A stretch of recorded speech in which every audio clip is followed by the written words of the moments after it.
యేసయ్యా నీ ఆత్మీయ ప్రగతి నీ స్వాధీనమా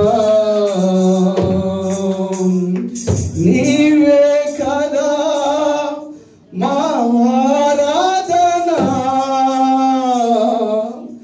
ఆరాధన స్తుతి ఆరాధన ఆరాధన స్తుతి ఆరాధన. పరిశుద్ధుడా నీకు వందనాలు తండ్రి. దేవా ఇంతవరకు ప్రభు నీ ప్రజలు ప్రభునైనా నిన్ను ఆరాధించడానికి ఒక బలమైన నీ ఆత్మను పంపించినందుకు నీకు వందనాలయ్యా. ఒక బలమైన మీ ఆత్మను పంపించడానికి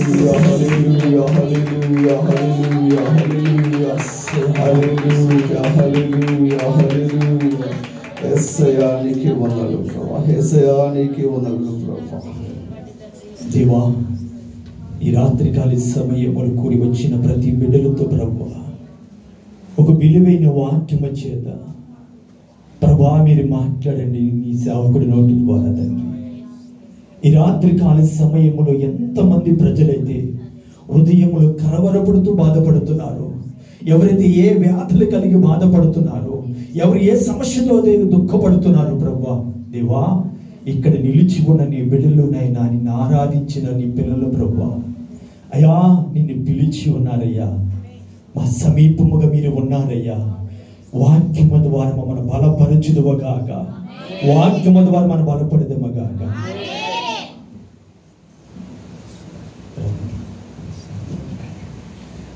ఈ సమయంలో కళ్యాణి గారు ప్రార్థన చేస్తారు.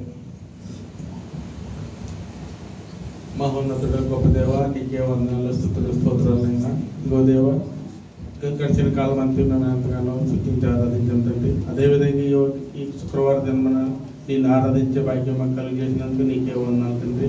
అలాగే కూడా వచ్చిన ప్రతి ఒక్క బిడ్డను మీరు దీవించండి, ఆశీర్వదించండి దేవా. ఎందుకు మతమైతే వచ్చి ఉన్నారని నీవు ఎరిగిన గొప్ప దేవ నీకే వందనాలు తండ్రి. కూడా వచ్చిన ప్రతి ఒక్కరిని మీరు దీవించండి, ఆశీర్వదించండి. ఇంకాను రానైనట్టు బిడ్డను ఎందుకు మతమైతే రాలేదు మేమైతే ఎరిగిన దేవా సర్వం ఎరిగిన గొప్ప దేవా నీకే వందనాలు తండ్రి. అదేవిధంగా తండ్రి ఇంకా ఉద్యోగాల కొరకు కామాల కొరకు ఎదురు చూస్తున్న బిడ్డల గురించి ప్రార్థిస్తాం తండ్రి. మీ సన్నిధిలో జ్ఞాపకం చేసుకుంటున్నాం దేవా నీకే వందనాలు తండ్రి. అదేవిధంగా సంఘంలో నడుపుతున్న పాస్టర్ గారిని అదేవిధంగా వచ్చిన అయ్యగారిని బట్టి ప్రార్థిస్తున్నాం తండ్రి. వారిని బట్టి ప్రార్థిస్తున్నాం తండ్రి. నీ సన్నిధిలో వారిని జ్ఞాపకం చేసుకోవాలని ప్రార్థిస్తున్నాం తండ్రి. వచ్చిన ప్రతి ఒక్కరిని మీరు దీవించండి, ఆశీర్వదించండి. ఈ స్థితి ఆరాధన నీ సన్నిధిని చేసినందుకు మాకెంతో భాగ్యం కలిగినందుకు మేము ఆరాధిస్తున్నాం దేవా నీకే వందనాలు తండ్రి. ప్రతి ఒక్కరిని మీరు జ్ఞాపకం చేసుకోండి. వచ్చిన ప్రతి ఒక్కరిని సన్నిధిని చేసిన ప్రార్థన జ్ఞాపకం చేసుకోండి. మా ప్రభుడును నీ ప్రియకుమారుని యేసుక్రీస్తు పుణ్య నామమున బట్టి ప్రార్థన వేడుకుంటున్నాం తండ్రి. చెప్పలు కొడుతూ ఒకసారి సావధానంగా హల్లెలూయా హల్లెలూయా హల్లెలూయా.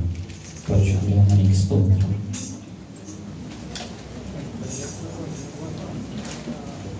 హల్లెలూయా నీకు స్తోత్రం.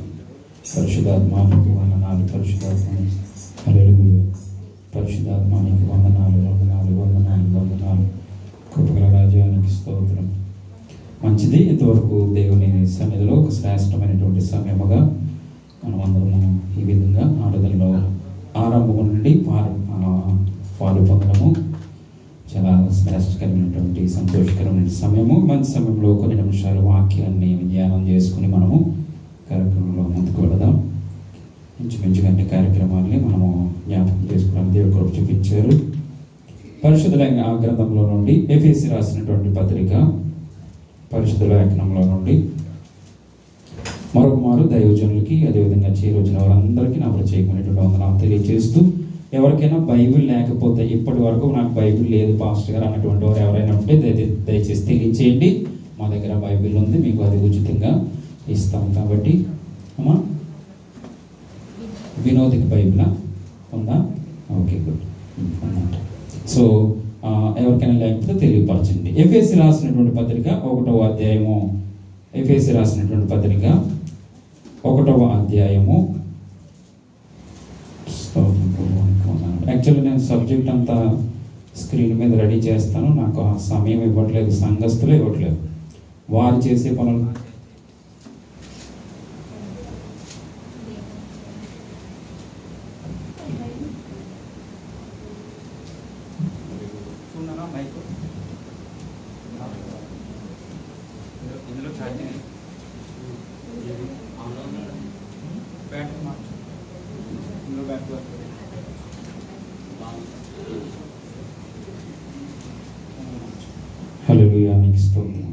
సో టీవీ మీద చక్కగా స్క్రీన్ అది రెడీ చేసి నాకు ఇష్టము, కానీ ఆ ఫోటో పెట్టినాను. సో ఆ సమయము నాకు ఇవ్వట్లేదు. దయచేసి ఎవరు చేసే పని వారు చెయ్యండి. పదే పదే నా చేత వెనకాల ఫోన్ చూపించుకోవద్దు. కోయిల్ పెట్టట్లేదు లేకపోతే ఇంకా ఆయా కార్యక్రమాలు దయచేసి చేయండి. తీసుకున్న బాధ్యతకు న్యాయం చేయాలి. అర్థమవుతుందమ్మా? సో చదవబడినటువంటి ఆ వాక్య లేఖనంలో నుండి లేక ఎఫెసీ రాసిన పత్రిక 1వ అధ్యాయము 22వ వచనం 23వ వచనం ఒకసారి చదువుదాం. మరియు సమస్తమును ఆయన పాదముల క్రింద ఉంచి సమస్తం పైన ఆయనకు సంఘమునకు శిరస్సుగా నియమించెను. ఆ సంఘము ఆయన శరీరము, సమస్తమును పూర్తిగా నింపుచున్న వాని సంపూర్ణతయై ఉన్నది అనేటువంటి మాటను మనం ఇక్కడ చూడగలుగుతున్నాం. సో పరిశుద్ధ లేఖనంలో వ్రాయబడినటువంటి ఈ శ్రేష్టమైనటువంటి మాటగా చూస్తే గనక అపోస్తులైన పౌలు ఎఫెసీ పట్టణంలో ఉన్నటువంటి సంఘమునకు సంఘ శ్రేయస్సు కొరకు అనేక లోతైనటువంటి గొప్ప మాటలు తెలియజేస్తున్నటువంటి సందర్భాలుగా మనకి ఇందులో చాలా విషయాలు కనబడుతూ ఉంటాయి. సో ఆ మాటల్లో ఒక మాటగా చూస్తే గనక సంఘమునకు శిరస్సు అనేటువంటి మాట మనం చూస్తున్నాం. సమస్తమును ఆయన పాదముల క్రింద ఉంచి సమస్తం పైన ఆయన సంఘమునకు శిరస్సుగా నియమించెను అనేటువంటి మాట. శిరస్సు అంటే మనకు తెలుసు, అది వేరే పెద్ద తెలియనటువంటి పదమే కాదు. శిరస్సు అంటే మన యొక్క తల అనేటువంటి మాట మనం చూస్తున్నాం. సో ఈ శిరస్సుగా ఎవరు చేశారు అని అంటే గనక దేవుడు యేసుక్రీస్తు వారిని శిరస్సుగా చేశారు. దేనికి? సంఘమునకు. మనం అంతా ఉన్నాం ఒక సంఘము. మనందరికి శిరస్సు ఎవరంట? యేసుక్రీస్తు వారు. హల్లెలూయా, హల్లెలూయా. అక్కడ మీరు పిక్చర్ లో చూస్తే గనక క్రైస్ట్ అని హెడ్ మీద రాస్తుంది కదా. కింద అంతా చేతులు, కాళ్ళు, బాడీ అంతా కూడా ఎవరున్నారు? మనుష్యులు ఉన్నారు. సంఘము ఉండడం జరిగింది. కాబట్టి మనం అందరము సంఘం అయితే మనందరికి శిరస్సు ఎవరంటే గనక యేసుక్రీస్తు వారై ఉన్నారు. హల్లెలూయా, హల్లెలూయా. గతించినటువంటి 2 సంవత్సరాల యొక్క కష్టము, లేకపోతే సంఘము యొక్క ఈ అరమరిక, లేకపోతే సంఘము యొక్క ఆ యొక్క సమకూర్పు ఈ విధంగా మనకు కనబడుతూ ఉంటుంది. ఇందులో నార్మల్ గా ఏ వ్యక్తి ఏ ప్రక్కన లేకపోయినా ఏమవుతుంది అంటే గనక ఆ బాడీలో ఆ ప్లేస్, ఆ స్థానం లేనట్టే, లేకపోతే ఆ అవయవము లేనట్టే. నార్మల్ గా నడినెత్తి నుంచి అరికాల వరకు చూస్తే గనక కనీసం ఆ పిల్లేలు బొటను, ఆ పిల్లేలు లేకపోయినా ఏమంటారు మామూలుగా ఏదో అవిటి వాడు అన్నటువంటి మాట వస్తూ ఉంటది. ఆ వైకల్యం ఉన్నదనేటువంటి మాట తెలియజేస్తారు. సో అంటే శిరస్సుగా ఉన్నటువంటి క్రీస్తుకు శరీరముగా కనబడుతున్నటువంటి ఈ సంఘము ఏదైతే ఉందో, ఈ సంఘములో ఉన్నటువంటి ప్రతి ఒక్కరు కూడా ఆ పిల్లేలు కావచ్చు, బొటనవేలు కావచ్చు, లేకపోతే భుజం కావచ్చు, కన్ను కావచ్చు, ముక్కు కావచ్చు, ఇదంతా సమకూర్చబడితేనే ఒక మనిషి. అవునంటారా? ఇదంతా సమకూర్చబడితే ఒక మనిషి అవుతున్నాడు. ఈ మనిషి అంతానంట, ఈ మనిషి అంతటికి శిరస్సు మాత్రము క్రీస్తు అయి ఉన్నాడు. హల్లెలూయా, హల్లెలూయా. ఎందుకంటే దేవాతి దేవుడు ఆయన ఒక మనిషిని తయారు చేసేటప్పుడు జ్ఞానమునకు, లేకపోతే జ్ఞాపక శక్తికి, మనిషి యొక్క ప్రవర్తనకు సమస్తాన్ని కూడా ఒక కంప్యూటర్ లాగా ఎక్కడ పెట్టాడంటే ఈ హెడ్ లోనే పెట్టాడు దేవుడు. హల్లెలూయా, హల్లెలూయా. సో ఈ హెడ్ లో నుంచే బాడీకి జరగాల్సినటువంటి సమస్త క్రియలు జరుగుతూ ఉంటాయి. ఇక్కడ ఈ చెయ్యిలా వెళ్ళాలంటే ఇక్కడ నుంచి ఎంత ఫాస్ట్ గా పనిచేస్తుంది అంటే మనం ఫ్లైట్ స్పీడ్ గా వెళ్తుంది, లేకపోతే కంప్యూటర్ స్పీడ్ గా పనిచేస్తుంది, లేకపోతే ఆ వాటిని మనం అనుకుంటూ ఉంటాం కదా. ఆ వాటికంటే స్పీడ్ ఏంటంటే గనక ఇక్కడ ఏదైతే ఈ చెయ్యి ఇక్కడికి రావాలంటే ఇక్కడ అనిపించాలి. ఇక్కడ ఈ చెయ్యి ఇక్కడికి రావాలంటే గనక ఇక్కడ అనిపించాలి. ఇది సపోర్ట్ చేసి వెంటనే దీన్ని ఇక్కడికి రమ్మని పిలవాలి. ఇంత ఫాస్ట్ గా సైన్స్ లేకపోతే సైకియాట్రిస్ట్ ఈ వీటిలో మనకు వాటి గురించి బాగా నేర్పిస్తూ ఉంటారు. సో వాటిలోకి మనం వెళ్ళకుండా ఇక్కడ వాక్యాన్ని చూడగలిగితే గనక సంఘమునకు శిరస్సు క్రీస్తు అనేటువంటి మాటను మనము చూడగలుగుతున్నాం. సో ఆ సంఘమునకు క్రీస్తు శిరస్సుగా ఉంటే సంఘములో ఉన్నటువంటి మనము ఏ విధముగా ఉన్నాము, ఏ విధమైనటువంటి పాత్రను మనము చేస్తూ ఉన్నాము. ఒక శరీరము ఆరోగ్యముగా ఉండాలంటే అందులో హార్ట్ బాగుండాలి, కిడ్నీస్ బాగుండాలి, లివర్ బాగుండాలి. కొంచెం సౌండ్ నా వాయిస్ ఎక్కువ ఇదైపోతుంది. సో అన్ని బాగుంటేనే ఆ శరీరం ఏమవుతుంది, సక్రమంగా పనిచేస్తుంది, సక్రమంగా దేవుని నామాన్ని మహిమపరుస్తుంది. కన్ను బాగుండాలి, ముక్కు బాగుండాలి కదా, వాసన చూడాలి. మంచి వంటలు వండితే వాసన చూడడానికి ఏం కావాలి, ముక్కు కావాలి. మంచిగా తినడానికి ఏం కావాలి, నోరు కావాలి. అవునా కాదండి? ఇప్పుడు ఇవన్నీ సరిగా పనిచేస్తేనే అప్పుడే దాన్ని ఏమంటామంటే ఒక సంపూర్ణమైనటువంటి శరీరము అనేటువంటి మాటగా మనము పిలుస్తూ ఉంటాం. అదే విధంగా అదే కోణంలో సంఘములో ఉన్నటువంటి ప్రతి ఒక్కరు కూడా వారి బాధ్యత తీసుకున్నటువంటి విధానంలో ఆ పరిచర్య చేస్తేనే ఏమవుతుంది, సంఘము సక్రమంగా నడిపించబడుతుంది. హల్లెలూయా, హల్లెలూయా. మన అవయవాలలో కిడ్నీలు, లేకపోతే గుండె, కన్ను, ముక్కు, నోరు, స్టమక్, డైజెషన్, ఇవన్నీ ఏ విధంగా పనిచేసి ఒక ఆరోగ్యవంతమైనటువంటి శరీరాన్ని దేవుడికి అమర్చాడో అదే విధంగా మనం అందరము ఒక్కొక్కరు ఒక్కొక్క పాత్రను సంఘములో మనము పోషిస్తూ దేవుని నామాన్ని మహిమపరిస్తే ఇగో ఈ సంఘం అంతా కూడా ఇదిగో లేకపోతే క్రీస్తు శిరస్సుగా ఉన్నటువంటి ఈ సంఘము సక్రమముగా దేవుని నామాన్ని మహిమపరుస్తూ ఉంటది. హల్లెలూయా, హల్లెలూయా. సాధారణంగా గనక ఒకవేళ ఈ చెయ్యం అనుకోండి, ఈ చెయ్యొచ్చి ఒకవేళ ఇది పట్టుకోవాలి, ఈ చెయ్యొచ్చి నేను పట్టుకోండి నేను ఇలాగే ఉంటాను అందనుకోండి, ఏమవుతుంది, ఒక్క చేతితో అవుతుందా? ఈ మైక్ ఉంది, ఈ మైక్ ఒక చేయి సరిపోద్ది కాబట్టి పట్టుకుంటుంది. ఒకవేళ ఈ చేయిని పట్టుకుని పైకి లేపాలంటే ఏం చేయాలి, 2 చేతులు కావాలి నార్మల్ గా. ఒకవేళ బరువు అయితే, ఒకవేళ ఒక చెయ్యి అంటుంది నేను పట్టుకోను అని పక్కన ఇలాగ ఉండిపోయింది అనుకోండి, ఏమంటావు మామూలుగా, అబ్బాయి కుదరదు, నువ్వు రావాలి, నువ్వు పట్టుకోవాలని పిలిచామనుకో ఈ చెయ్యిని, వచ్చి పట్టుకుంటది, అంతవరకు ఓకే. ఒకవేళ ఎక్కడికైనా వెళ్తున్నాం, ఒక కాలు అన్నది నేను నడవను అన్నది అనుకోండి, ఏమంటావు నా మామూలుగా నార్మల్ గా ఒకవేళ అసలు కాలు పని చేయకపోతే దాన్ని పక్కన పెట్టిన తర్వాత విషయం. ఒకవేళ అసలు పని చేయట్లేదు కాలు, లేకపోతే ఇంకోటి, వాటి కోసం నేను మాట్లాడలేదు. పని చేసే కాలు, బాధ్యత తెలిసినట్టు కాలు, బాధ్యత తెలిసినటువంటి చెయ్యి ఏమంటుంది, నేను చేయనని అట్లా పక్కకి వెళ్ళిపోయి ఉంటుంది. లేకపోతే ఆ కాలు నేను చేయలేననేసి ఆ విధంగా ఉండిపోతుంది. ఇప్పుడు ఆ శరీరము నడవగలదా, ఆ శరీరము ఆ కుర్చీని లేపగలదా అనేటువంటి ఆలోచన మనం ఒకసారి ఆలోచిస్తే కనుక దేవుని యొక్క సృష్టిలో మనిషి యొక్క సృష్టి, భూమి ఆకాశములు, సంఘము, ఇంకా ముందుకు వెళితే గనక భార్య భర్తల సంబంధము, బిడ్డలు, ఇవన్నీ కూడా ఒక చక్కటి దైవికమైనటువంటి ప్రణాళికలో దేవుడు వాటన్నిటిని సిద్ధపరచడం జరిగింది. హల్లెలూయా, హల్లెలూయా. ఇప్పుడు భార్య భర్తలు మనం ఒకసారి ఆ వచనంకి వెళ్తే కనుక ఒకసారి చూద్దాం. 1 కొరింథీ 11వ అధ్యాయము 3వ వచనాన్ని ఒకసారి చూస్తే గనక 1 కొరింథీ 11వ అధ్యాయము 3వ వచనం. పురుషునికి శిరస్సు క్రీస్తనియు, స్త్రీకి శిరస్సు పురుషుడనియు,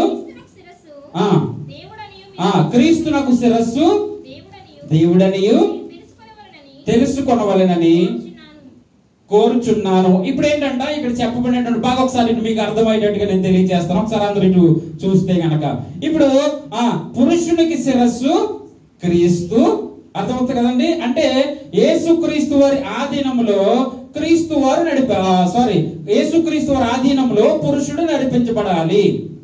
అర్థమవుతుందండి. పురుషుడు యేసుక్రీస్తు వారు అంటే దేవుని యొక్క చేతిలో వాడబడాలి, లేకపోతే ఆధీనంలో నడిపించబడాలి. అప్పుడు మాత్రమే దేవుని యొక్క ప్రణాళిక చేసినట్టుగా ఉంది. తరువాత పురుషునికి లేకపోతే స్త్రీకి శిరస్సు ఎవరు? పురుషుడుగా కనబడుతుంది. సో ఇప్పుడు స్త్రీ ఏం చేయాలంట? పురుషుని యొక్క ఆధీనములో ఆమె నడిపించబడాలి. అవునంటారా? అవును. సో తర్వాత వచ్చేటప్పటికి యేసుక్రీస్తు వారు కుమారుడిగా ఉన్నారు కాబట్టి ఆయన దేవుని మాటకు లోబడి నడుచుకున్నారు. అవునంటారా? వాక్యంలో దేవుని కుమారుడిగా ఆయన నడుచుకున్నారు. సాధారణంగా పోని దేవుడి కుమారుడు అక్కడ వరకు వారు దైవికంగా బాగానే చేశారు. మనుషులుగా వచ్చేటప్పటికి ఈ రోజున మనం చూస్తే గనక భార్య శిరస్సుగా ఉండాలని కొన్ని పరిస్థితుల్లో కొంతమంది కోరుకుంటున్నట్టు చూస్తూ ఉంటాం. వారి ఇంట్లో భార్య మాట నడుస్తుందండి, అతని మాట ఏమీ చెల్లదండి అనేటువంటి కుటుంబాలు లేకుండా లేవు. మనం అనేక మందిని చూస్తూ ఉంటాం. అయితే అది వాక్యానికి వ్యతిరేకమే, విరోధమే. ఒక్కొక్కసారి భార్య భర్త వారి యొక్క అనుబంధము ఆ కుటుంబాన్ని నడిపించుకోవడంలో కుటుంబం వరకు ఆ గుమ్మం వరకు పర్వాలేదు. సమాజంలో వచ్చేటప్పటికి మాత్రము ఎవరి చేయి పైన ఉండాలి? భర్త చేయి మాత్రమే పైగా ఉండి ఆయన మాత్రమే కుటుంబాన్ని నడిపిస్తున్న వారిగా ఉండగలగాలి. అప్పుడు ఏమవుతుందంటే వాక్యంలో తెలియజేసినట్టు ఆ స్త్రీకి శిరస్సు ఎవరంటే ఆ భర్త ఉన్నాడు. హల్లెలూయా, హల్లెలూయా. సో ఈ క్రమాన్ని మనము పాటించగలగాలి. వాక్యంలో ఈ క్రమాన్ని నేను ఇంచుమించుగా 2-3 స్టెప్పులు మనకు కనబడుతున్నాయి. మొట్టమొదటిగా మనం చూసాము క్రీస్తు శిరస్సు ఉన్న ప్రకారము సంఘములో మనం అందరము అవయవములుగా ఉన్నాము. హల్లెలూయా, హల్లెలూయా. అవయవములుగా ఉన్నాము. రెండో మాట మనం చూసాము క్రీస్తు వారు శిరస్సుగా ఉంటే గనక పురుషుడు శరీరముగా ఉండి నడిపించబడగలగాలి. ఆ తరువాత చూస్తే గనక భార్యకు శిరస్సు భర్త ఆధీనములో ఆ యొక్క భార్య నడిపించబడాలి. ఇవి హైరార్కీ అంటాం. హైరార్కీ ఇదొక మెట్లనిచ్చిన సంథింగ్, ఒకదాని తర్వాత ఒకటి ఉంటూ ఉంటది ఇది. సో దీన్ని హైరార్కీ అని పిలుస్తాం ఇంగ్లీష్ లో. సో ఈ విధముగా దేవుని సంఘములో దేవుని యొక్క ప్రణాళికలో మన జీవితాలను కొనసాగించాలి. హల్లెలూయా, హల్లెలూయా, హల్లెలూయా. రెండో మాట చూస్తూ మనం వాక్యంలో ముందుకు వెళదాము. కొలసి రాసినటువంటి పత్రిక 1వ అధ్యాయము 18వ వచనంలో కూడా చక్కగా ఈ సందర్భం గురించి ఒక మాట మనకు అక్కడ తెలియజేయబడుతుంది. కొలసి రాసిన పత్రిక, సంఘమను శరీరమునకు ఆయనే శిరస్సు,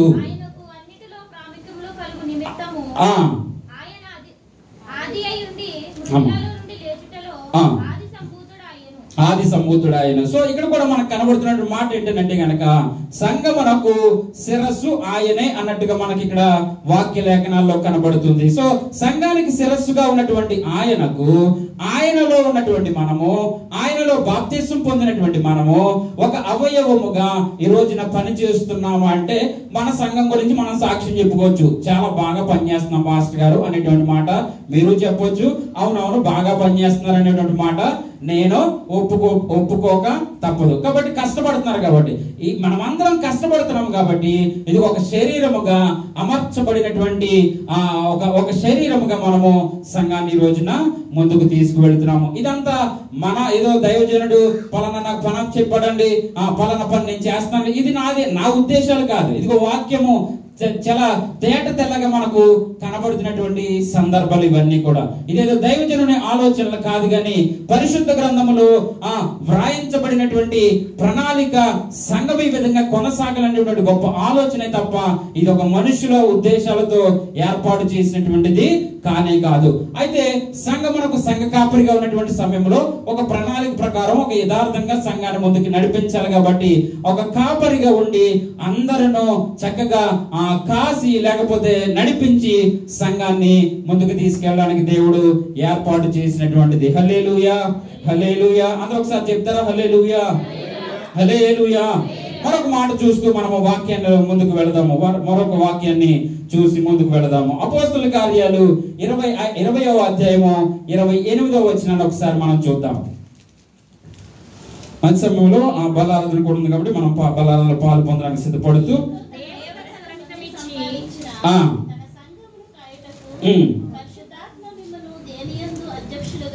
దేని యందు పరిశుద్ధాత్మ దేని యందు మిమ్మల్ని అధ్యక్షులుగా ఉంచెను ఆ యావత్ మందను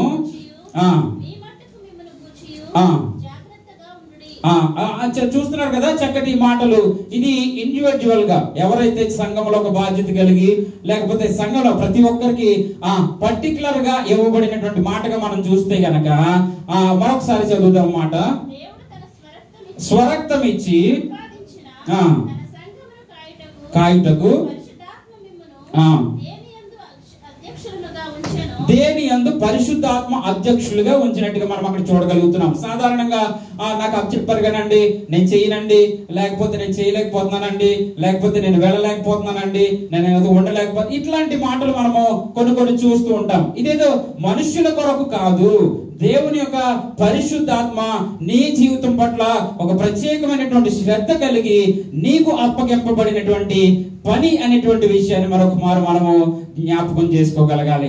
ఆ విధమైనటువంటి బాధ్యత తీసుకుంటే, ఇదిగో ఒకవేళ ఇప్పుడు చక్కగా ఒక క్రమముగా ఉందనుకోండి, ఆ మాత్రం లైన్ ఉంటది. ఒకవేళ అడో పక్క వెళ్ళి చెప్పిన మాట వెనక, ఇట్లో పక్కకి వెళ్ళి చెప్పిన మాట వెనక, వాళ్ళ మాట వీరికి పడదు, వీళ్ళ మాట ఆడకి పడదు, ఆ వారికి పడదు, ఇలా జరిగిందంటే ఏమవుతుంది? అంత క్రమం ఉండదు. ఆ క్రమం అనేది మనకు అక్కడ కనబడదు. అప్పుడు ఏమవుతుంది? దేవుని నామానికి అవమానం కలుగుతుంది, దేవుని సన్నిధికి అవమానం కలుగుతుంది. ఆ విధంగా కాకుండా ఒకరి మాట ఒకరు కలుపుకుని నువ్వు ఎక్కడే నిలబడంటే చక్కగా నిలబడాలి, ఇచ్చిన పనిని చక్కగా కొనసాగించగలగాలి. అంటే ఒకసారి మనకు బాగా తెలిసినటువంటి విషయం, ఒక ఎగ్జాంపుల్ ఏంటంటే, మనకు ఎక్స్రే తీస్తారు. ఆ ఎక్స్రే దేనికంటే గనక గుండె ఉన్న ప్లేస్ లో ఉందా లేదా, ఏమైనా సర్జరీ అయ్యి అటు ఇటు వెళ్ళిందా, అంటే ఆ లెఫ్ట్ నుంచి 4 ఇంచులు ఇలా ఉండాలి, లేకపోతే పై నుంచి పలానా స్థానంలో ఉండాలి. కాబట్టి అది అటు ఇటు వెళ్ళిందా, ఎక్కడైనా మారినయా, లేకపోతే బోన్స్ ఏమైనా యాక్సిడెంట్లు అయ్యి ఏదైనా అయ్యి కట్ అయినాయా, లేకపోతే అక్కడ ఏదైనా డ్యామేజ్ ఏమైనా ఉన్నాయా, ఇట్లాగా ఇవన్నీ చెక్ చేస్తారు. ఎందుకనంటే గనక ఆ మనిషి ఆరోగ్యముగా ఉన్నాడా లేదా అనేటువంటి విషయాలను తెలుసుకోవడానికి ఏ విధమైనటువంటి టెక్నాలజీని ఉపయోగిస్తున్నారో, ఈ రోజున దేవుని సన్నిధిలో ఉన్నటువంటి మనము, దేవుని సన్నిధిలో యథార్థంగా కొనసాగుతున్నటువంటి మనము మన జీవితాలను యథార్థంగా కొనసాగిస్తూ దేవుని పనిలో, ఇక్కడ చాలా మంది ఉన్నారు, అయ్యో నేను దేవుని పనికి ప్రత్యేకించబడి నేను నమ్మకంగా పనిచేస్తాను పాస్టర్ గారు అనేటువంటి మాట తెలియజేసినటువంటి వారు కూడా లేకుండా లేరు. ఇక్కడ తప్పకుండా వారు ఉన్నారు. ఇంతవరకు నేను రాకు వాళ్ళ గురించి తెలియజేశాను కదా, చక్కగా వారు చేసినటువంటి పరిస్థితులు. నిజంగా కళ్యాణ్ గారు పేరు చెప్తే గాని ప్రసాద్ గారు, వీళ్ళంతా కూడా సాధారణంగా మనకు ప్రారంభంలో వంట చేసుకోవడానికి చాలా ఇబ్బంది. ఆయన చాలా కష్టకాలంలో ఉన్నాడు అప్పుడు. అయినప్పటికీ సంఘము కొరకే ఒక ఫ్లాట్ తీసుకున్నంత పని చేసి అప్పులు పాలైన ఇబ్బందులైన ఆ రోజు నుంచి ఈ రోజు వరకు చక్కగా ఈ రోజు వరకు వంట మానకుండా చక్కటి వంట సిద్ధపరుస్తూ వస్తున్నారు. అదొక పరిచర్య, అదొక క్రమము. కళ్యాణ్ గారు అంటే మధ్యాహ్నం 1 గంట 12 మొదలు పెడతారు, మళ్ళీ ఆయన రాత్రి 12 అవుతుంది. అందరిని చక్కబెట్టి అప్పుడే ఆయన ఒకే ఒక కారు ఉండి ఒకే ఒక్క ఆయన ఉండి చక్కబెట్టినటువంటి 30 మందిన 40 మందిన తీసుకెళ్లి అన్ని చేసి వచ్చినటువంటి సందర్భాలు అనేక మార్లు, లేకపోతే ఇంతకాలం కూడా చేసినటువంటి సందర్భాలు. ఈ మధ్య కాలంలో చక్కగా రాజశేఖర్ గారు దేవుని మహాకృప బట్టి 2 కార్లు సంఘానికి ఆయన ఒక చక్కటి పరిచర్యకు వాడుకోవడానికి వారిని దేవుడు ప్రోత్సహించి చేస్తున్నారు. ఎందుకు చెప్తున్నానంటే ఇవన్నీ కూడా ఈ క్రమములో ఉంటేనే సంఘము ముందుకు కొనసాగబడుతుంది. హల్లెలూయా, హల్లెలూయా. మీరు వాక్యానుసారంగా జీవిస్తున్నారు అనేటువంటి మాటను ఈ మధ్య సమయంలో మీకు తెలియజేయడానికి ఇష్టపడుతున్నాను. స్త్రీలు ఉన్నారు, కాస్తంత వీళ్ళకి ఏంటంటే పురుషుల చేత పదే చెప్పించుకుని లేట్ చేసి అని మిమ్మల్ని ఏం అంటలేదు, అండ్ మీరు ఎలా చేస్తున్న పనే కాబట్టి నా మాట చెప్తున్నాను. కాబట్టి అలా చేయకుండా చీరలకు డబ్బులు ఇచ్చేసారా, ఏంటంటే కుట్టించుకున్న వాటికి ఇచ్చేసింది తొందరగా. వారు ఏమో అడగలేరు, మీరేమో ఇవ్వలేరు అన్నట్టుగా కాకుండా అయిపోయింది. కాబట్టి ఇంకో చోట అయితే ముందు డబ్బులు ఇచ్చి అవి పట్టుకెళ్ళని అంటారు. కాబట్టి అది కూడా ఇలా వారు చేసేటువంటి చిన్న పాయింట్ చెప్పాను అంతే. మళ్ళా వాళ్ళు ఏం చేయకుండా పలానా పాస్టర్ గారు ఎలా చెప్పారు, మా పాస్టర్ గారు అంటారు కదా, ఆల్రెడీ మంచి పాయింట్ చెప్పాను. సో డబ్బులు అందజేసి, సో దేవుని మహాకృప బట్టి ఈ విధమైనటువంటి కలయిక, ఆత్మీయత, మనమంతా కూడా ఇదేదో మనకు మనం గొప్ప చెప్పుకోవడం కాదు సుమా, మనము వాక్యాన్ని పాటిస్తున్నాము, నిస్వార్థంగా పని చేస్తున్నాము. మన జీవితంలో నుండి కానీ, మన సమయంలో నుండి కానీ, మన పరిస్థితుల్లో నుండి కానీ మనము దేవుని కొరకు వెచ్చిస్తున్నాము. ఏది విత్తునో అదే కోయును అనేటువంటి, ఎంత విత్తితే అంత పంట కోసేటువంటి మాటలు మనకు అక్కడ కనబడుతున్నాయి. కాబట్టి సంఘం గురించి, ఒక ప్రణాళిక గురించి మేము అర్థం చేసుకున్నటువంటి చక్కటి మాటతో పరిశుద్ధాత్మ దేవుడు మీ అందరిలో కూడా ఈ వాక్యాన్ని ఫలింప చేస్తున్నారనేటువంటి మంచి ఆలోచనతో ఈ వాక్యంలో నేను ముందుకు తీసుకువెళ్తున్నాను. హల్లెలూయా, హల్లెలూయా. సో మీరు చేస్తున్నటువంటి ప్రతి పరిచర్య, ప్రతి ప్రయాస కూడా దేవుని సన్నిధిలో అది వాక్యానుసారం అనేటువంటిది. దేవుని కొరకే మీరు చేస్తున్నారు, నీ ప్రక్క వారి కొరకు కాదు, లేకపోతే నువ్వేదో ఇంకొకటి ఆశించి కాదు. దేవుడు చేసేటువంటి గొప్ప కార్యాలు నీ జీవితంలో ఎన్నో జరిగిస్తూ ఉన్నారు. నీకు ఇచ్చిన ఆరోగ్యముల నుండి, నీకు ఇచ్చిన క్షేమముల నుండి, నీకు ఇచ్చిన సంపదల నుండి. మన జాన్సన్ ఉన్నాడంటే వాళ్ళు ప్రతి వారం కూడా నేను వాటర్ నేనే ఇస్తానని చక్కగా కాటులు తెచ్చి పెట్టేస్తాడు. ఎందుకు చెప్తానంటే ఎవరికి వారు ఇంతమంది, ఇవన్నీ ఇందాక చదివినటువంటి లిస్టు.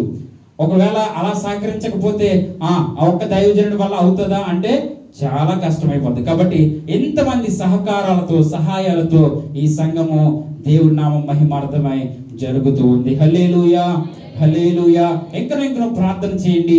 అప్పగింపబడినటువంటి పని నమ్మకంగా చేయండి. పదే పదే చెప్పించుకోదు. నాకు ఆ విషయంలో అయితే మాత్రం నాకు చాలా బాధగా ఉంది.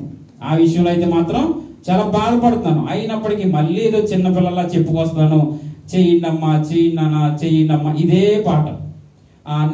నా పని నేను చేసుకోలేకపోతున్నాను. లేకపోతే మీకు సిస్టమ్ మీద అసలు ఆ వాక్యము కళ్ళ కట్టినట్టుగా నేను విత్ ఫొటోస్ తో సహా, నేను విత్ వీడియోస్ తో సహా నేను మీకు ఎక్స్ప్లెయిన్ చేసి ఇంకా మీ మనసులకు దగ్గరగా అయ్యేటువంటి వాక్యాన్ని నేను సిద్ధపడతాను. యాక్చువల్లీ ఇంతకు ముందు అలాగే సిద్ధపడేవాడు నాకు సమయం ఉన్నప్పుడు. కానీ అన్ని నేను చేసుకోవడం వల్ల నేను అది ఒక్క ఫోటోతోనే మీ అందరికీ చెప్పాల్సి వస్తుంది. హల్లెలూయా, హల్లెలూయా.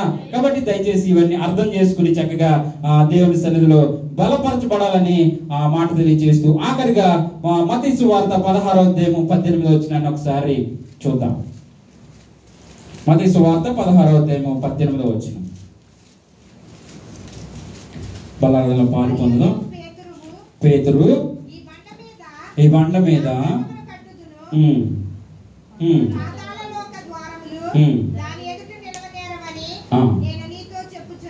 చాలమ్మా. ఒక నమ్మకమైనటువంటి యేసుక్రీస్తు 12 మంది శిష్యుల్లో ఒక నమ్మకమైనటువంటి వ్యక్తికి ఆ సంఘమును కట్టుము అనేటువంటి మాట అక్కడ వ్రాయించబడింది. లేకపోతే యేసుక్రీస్తు వారు ఆ పనిని వారికి అప్పగించినట్టుగా మనము చూడగలుగుతున్నాం. సో సంఘం అనేది చాలా ప్రాముఖ్యమైనది. భూమి మీద సంఘం అనేది భార్యతో పోలుస్తున్నాడు.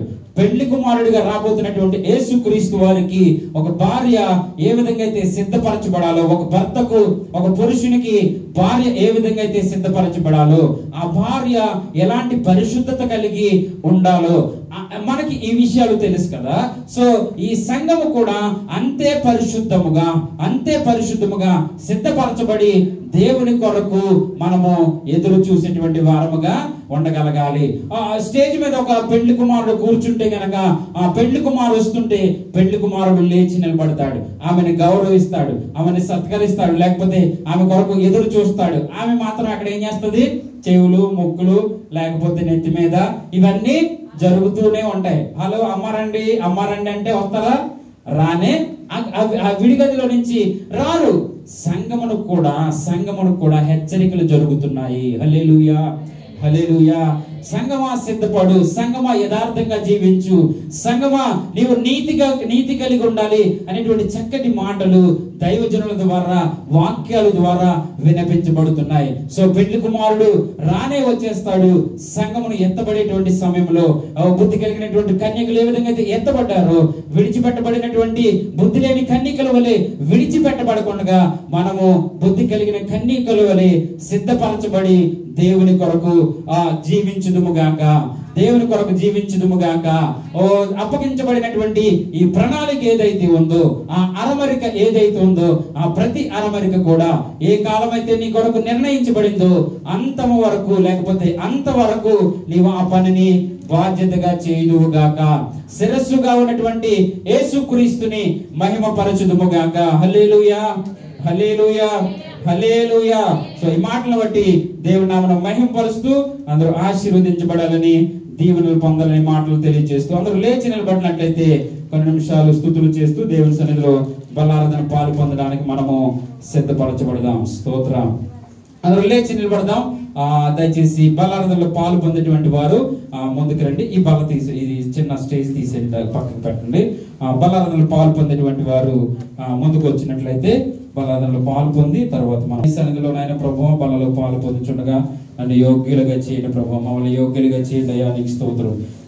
చిన్న ప్రార్థన చేద్దాం, చిన్న ప్రార్థన. హల్లెలూయా హల్లెలూయా హల్లెలూయా, నీకు స్తోత్రం. కళ్ళు మూసుకోండి. ప్రార్థన ప్రార్థన ప్రార్థన.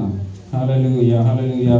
ఓ కలువరికి పని వేలాడుతున్నటువంటి యేసుక్రీస్తుని జ్ఞాపకం చేసుకుంటూ కొన్ని నిమిషాలు ప్రార్థన చేసుకుంటూ మనము వాక్యంలోకి వెళదాం. హల్లెలూయా, నీకు స్తోత్రం. పరిశుద్ధాత్మానికి వందనాలు, పరిశుద్ధాత్మానికి స్తోత్రం. కృపగల రాజ్యానికి వందనాలు, కృపగల రాజ్యానికి స్తోత్రం అయ్యా. వాక్యం చదువుకుందాం. 1 కొరింథీ 11:23 హల్లెలూయా, నీకు స్తోత్రం. నేను మీకు అప్పగించిన దానిని ప్రభు వలన పొందితిని.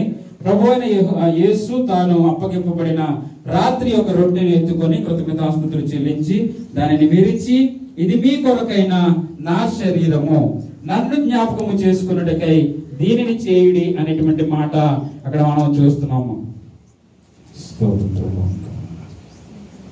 నన్ను జ్ఞాపకము చేసుకున్నటకై దీనిని చేయుడి.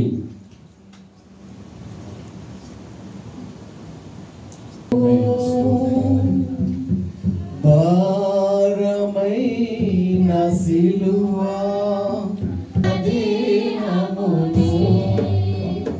కురడాలు చిల్లని చిల్చిని నీ సుందర దేహమును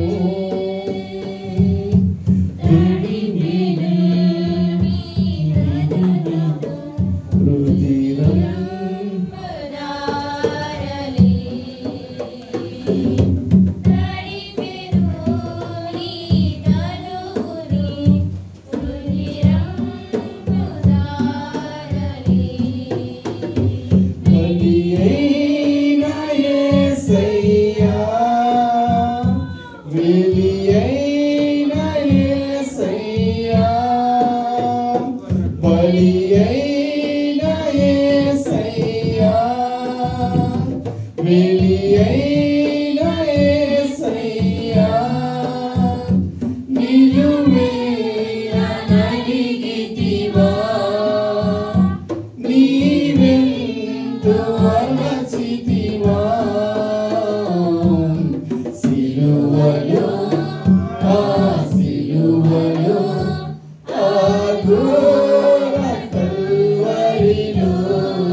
Siva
వందనాలయ్యా. ఈ మంచి శ్రేష్టమైన సమయంలో నాయన ప్రభువా ఈ యొక్క శరీరానికి నాయన సాదృశ్యంగా ఈ యొక్క రొట్టెను, రక్తానికి సాదృశ్యంగా ప్రభువానికి స్తోత్రమయ్యా. ఈ యొక్క ద్రాక్ష రసము తీసుకొని చుట్టగా నన్ను జ్ఞాపకము చేసుకున్నట్టుగా దీనిని చేయడని వాక్యం ఏదైతే తెలియజేస్తుందో ప్రభువా, ఓ ప్రభువా నీకు వందనాలయ్యా. తప్పక మీ కృపలో వర్ధిల్లింప చేయండి. అవును ప్రభువా, మా కొరకు నలగొట్టబడినటువంటి శరీరము తండ్రి, మా పాపముల నిమిత్తమై తండ్రి ప్రభువా సిలువలో బలియాగమైన దేవా నీకు వందనాలు తండ్రి. మా శాపములు మాకు నాయన ప్రభువా అపరాధములు నాయన మోసినటువంటి దేవునిగా ప్రభువా నీకు స్తోత్రమయ్యా. మీ నామాన్ని అంగీకరించి నీ సన్నిధిలో బలపడుచుండగా తండ్రి నీకు స్తోత్రమయ్యా. ఇంకను బలపరచండి. ఎవడ అయోగ్యముగా తీసుకునేటువంటి మాట తెలియజేయబడుతుంది తండ్రి. మమ్మల్ని యోగ్యులుగా చేయని ప్రభువా, మమ్మల్ని క్షమించమని ప్రార్థన చేస్తూ వాళ్ళలో పాలు పొందుచుండగా పరిశుద్ధపరచమని ప్రార్థన చేస్తూ తనైనా పాలు పొందుచున్న ప్రతి ఒక్కరిని మీరు దీవించమని యేసునామమును బట్టి ప్రార్థన చేసిన మా పరమ తండ్రి ఆమేన్. అందరూ పాలు పొందుదాం.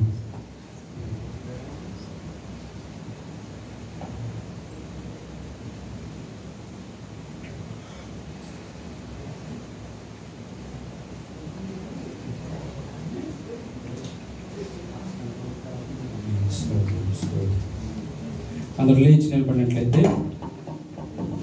వాళ్ళ నిమిత్తం చిన్న ప్రార్థన చేస్తాను. పరిశుద్ధంగా మీకు వందనాలు. పాల్పొందిన బలలో మీ కృప చూపించండి. పరిశుద్ధపరచమని యేసునామమును బట్టి ప్రార్థించుకుంటుంది.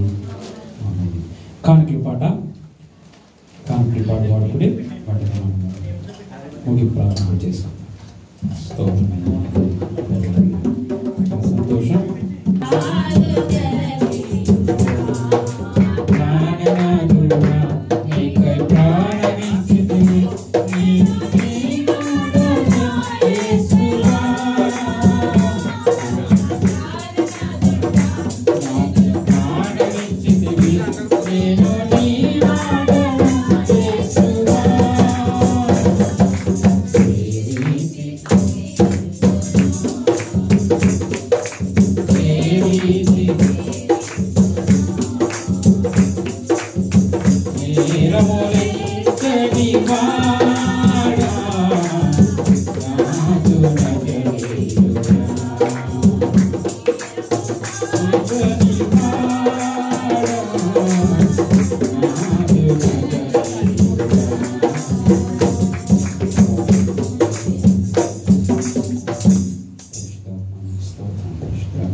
సమయంలో దైవజనులు ముగి ప్రార్థన చేస్తారు.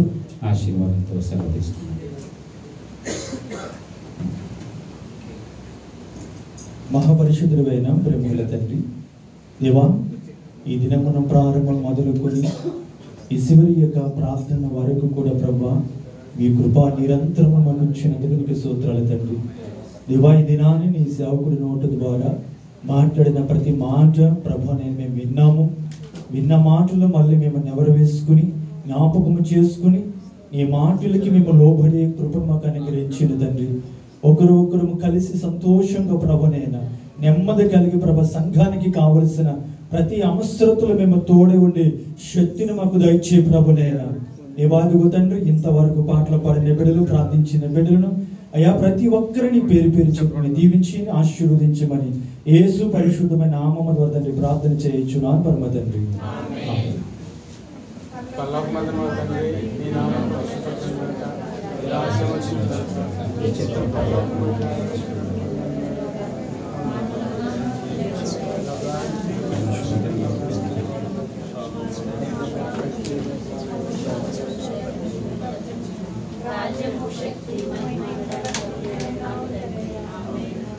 ఇప్పుడు మన పరమ తండ్రి దేవుని ప్రేమ, కుమారుడైన క్రీస్తు కృప, పరిశుద్ధాత్మక నిన్న సహవాసము, సమాధానము చేరి వచ్చినటువంటి మన పైనను సంఘ కార్యవర్గము పైనను సంఘములో ఎవరైతే పరిచయం చేస్తున్నారో ఓ ప్రత్యేకమైనటువంటి ఆయన కృప ప్రతి ఒక్కరి పైనను సర్వలోకంలో ఆయన పరిశుద్ధుల పైనను ఆయన కృప ఇప్పుడును ఎల్లప్పుడును సదాకాలము తోడయుండి నడిపించును గాక. ఆమేన్.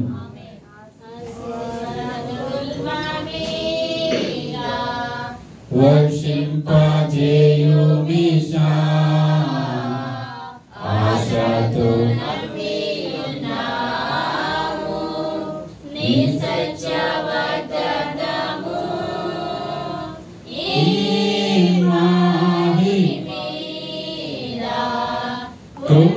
కృమ్మారించుము దేవా కృమ్మార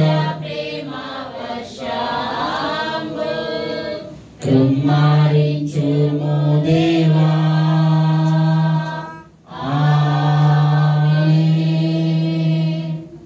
అందరూ సమాధానం కలిగి ఒకరినొకరు ప్రేమ తెలియజేసుకుని సెలవు తీసుకుందాం. మేరీ గారు ముందుకు వచ్చినట్లయితే కేక్ కట్ చేసి వారి కుమార్తె పుట్టినరోజు